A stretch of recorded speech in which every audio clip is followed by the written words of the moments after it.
आज 3-4 दिन से डिफरेंट तहसील्स में पटवारी जो हैं वो तहसीलदार साहिबान का नाम लेके और रेवेन्यू ऑफिसर्स का नाम लेके तमाम नंबरदार चौकीदार्स को बार बार ये कह रहे हैं कि आप की अपॉइंटमेंट ख़त्म हो गई और आप नए लोगों के नाम दीजिए जो 12th पास हों और 30 और 40 साल की उम्र में हों। अगर हम सही मानों में देखें तो नंबरदार और चौकीदार का इंस्टीट्यूशन बहुत पुराना है। महाराजा के टाइम से लेके आज दिन तक ये एक बेसिक इंस्टीट्यूशन है जिसकी बुनियाद के ऊपर सारा काम जो है और ख़ास करके जो रेवेन्यू महकमा का काम है वो निकलता है। और नंबरदार और चौकीदार इंस्टीट्यूशंस ने बहुत आज़ादी के बाद भी और उससे पहले भी बहुत काम किया है। ख़ास करके हमारे राजौरी पुंछ में तो मिलिटेंसी के दौर में इनका अहम रोल रहा है और इन्होंने देश की खिदमत के लिए मिलिटेंसी को कर्ब करने के लिए अपना जान की आहुति तक दी है। लेकिन आज यकायक सरकार के जहन में जा सरकार की पुश्ते पनाह पे जा उसकी बगैर पुश्ते पनाही ही कोई ऑफिसर साहिबान इस इंस्टीट्यूशन को तबाह व बर्बाद करने में लगे हैं। हालांकि जो नंबरदारी एक्ट है वो बड़ा स्पेसिफिक है और जो नंबरदारी रूल्स हैं 2005 के वो भी बहुत कैटेगरिकली क्लियर हैं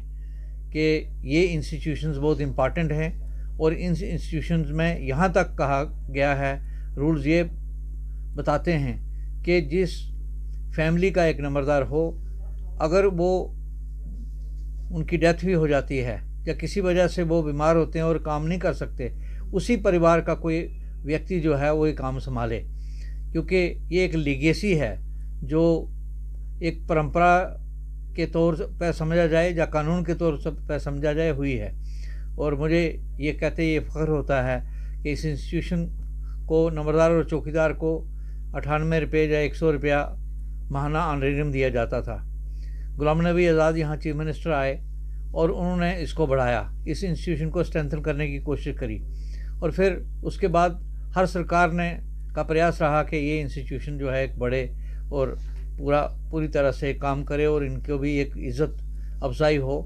इस इंस्टीट्यूशन को कि जो इनका प्राइड है, इनका जो है वो गांव में सबसे बड़ा माना जाता है।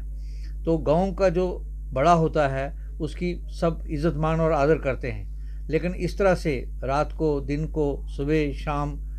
इन लोगों को टेलीफोन्स करने और उनको कहना तुम निकल गए हो, ये बगैर किसी नोटिस के, बगैर किसी कानून के बदले हुए, बगैर कोई रूल्स बनाए हुए किया जा रहा है। मेरी जम्मू कश्मीर यूटी के लेफ्टिनेंट गवर्नर साहब मनोज सिन्हा साहब से और यहाँ के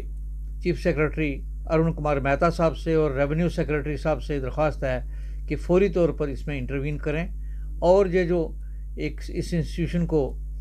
दरम बरम करने की कोशिश हो रही है, जा अफवाही तौर पर यह किया जा रहा है, जा किसी लेवल पे एक साजिश हो रही है, इसको रोका जाए और एक बाकायदगी तौर पर एक स्टेटमेंट जो है सरकार की तरफ से जारी हो कि असल बात क्या है। क्योंकि किसी भी इंस्टीट्यूशन को यूं ही तबाह करना जो है वो ना ही शोभा देता है और ना ही उन लोगों को जो हज़ारों लोग इस जम्मू कश्मीर में इसके साथ कनेक्टेड हैं और जिनकी रिस्पेक्ट, डिग्निटी, ऑनर, प्रेस्टेज जो है वो अपने अपने गांव में, अपने अपने फील्ड में बना हुआ है। हम सब की जिम्मेदारी है कि हम जो इंस्टीट्यूशंस अच्छी तरह काम कर रहे हैं, जिनका हम सबको फ़ायदा रहा है, जिनका इस पुरानी आज की टूटी फूटी यूटी को यानी रियासत जम्मू और कश्मीर को या इस देश को फ़ायदा रहा है, वो इंस्टीट्यूशन यूं ही बर्बाद नहीं होने चाहिए। मुझे पूरा यकीन है कि जनाब लेफ्टिनेंट गवर्नर साहब, चीफ सेक्रेटरी साहब और रेवेन्यू सेक्रेटरी साहब इसमें ज़ाती जो है इंटरवेंशन करेंगे और इस असमंजस की सिचुएशन को, इस ऐसे हालात को जहां बिल्कुल अफरा तफरी का माहौल बनने की कगार पे है, इसको रोकेंगे। जय हिंद, जय भारत।